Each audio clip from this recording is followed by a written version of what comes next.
Gati cubukuti,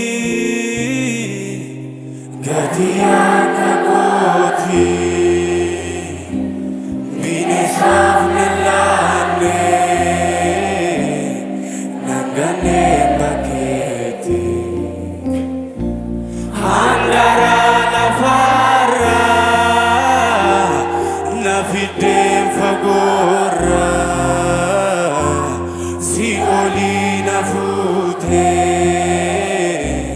garbutem samira, akaminan dufa, fulake, galata nagen harga dua,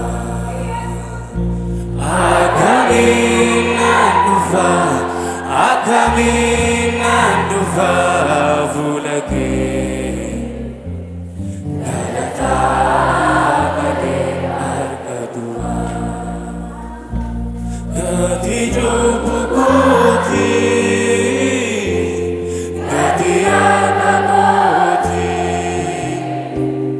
binisaf nilane,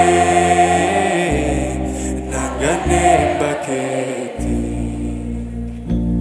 handara nafara, nafidem fagora.